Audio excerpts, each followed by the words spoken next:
गंधर्व राजकुमार को लेकर उड़ चला। कुछ दूर जाने के बाद वे एक सुंदर सरोवर के किनारे उतरे।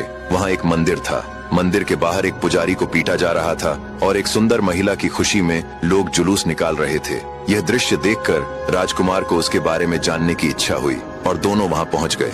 राजकुमार ने एक बूढ़े आदमी को प्रणाम करके उस स्त्री के बारे में पूछा। बूढ़े ने कहा, सुनो बेटा, इसका नाम सिद्धकारी है और इसकी कहानी बहुत लंबी है। इसके माता पिता बचपन में ही मर गए थे। इसने गरीबी में जीवन बिताया। जब यह जवान हुई तो इसने सोचा, जीवन भले ही गरीबी में बीता हो लेकिन जवानी गरीबी में नहीं कटेगी। एक दिन इस नगर में एक अमीर व्यापारी आया। सिद्धकारी उसके पास गई और उसकी सेवा करने के लिए नौकरी मांगी। दिन रात वह उसकी सेवा करती रही।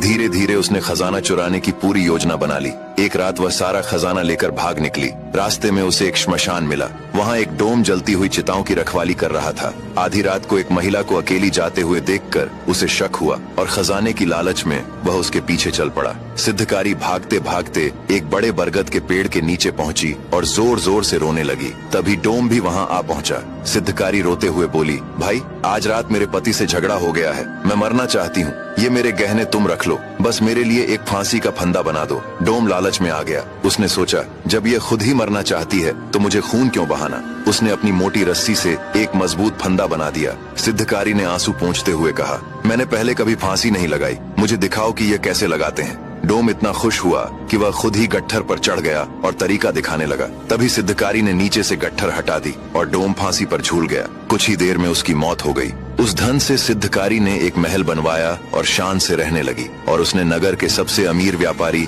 धनदत्त से शादी कर ली। लेकिन उसका पति किसी दूसरी सुंदर स्त्री के प्रेम में पड़ गया। नगर के बीच एक यक्ष का विशाल मंदिर था। नियम था कि जो पुरुष किसी पराई स्त्री के साथ पकड़ा जाता उसे उस मंदिर में कैद कर दिया जाता और फिर राजा के सामने पेश किया जाता, जहाँ उसे कड़ी सजा मिलती। एक दिन सिद्धकारी का पति उसी स्त्री के साथ पकड़ा गया। नगर के पहरेदार उसे अधनंगा और कांपता हुआ घसीटते हुए मंदिर में ले गए और अंधेरे कमरे में बंद कर दिया। जब सिद्धकारी को यह पता चला तो वह रात में सोने के सिक्के लेकर मंदिर पहुंची। द्वार पर एक मोटा पुजारी बैठा था। सिद्धकारी ने उसके पैर छुए और उसकी गोद में सिक्के डालते हुए बोली, मैंने पाप किया है और अपने पापों की क्षमा मांगना चाहती हूँ। कृपया मुझे अंदर जाने दें। अब आगे की कहानी जानने के लिए देखिए अगला भाग।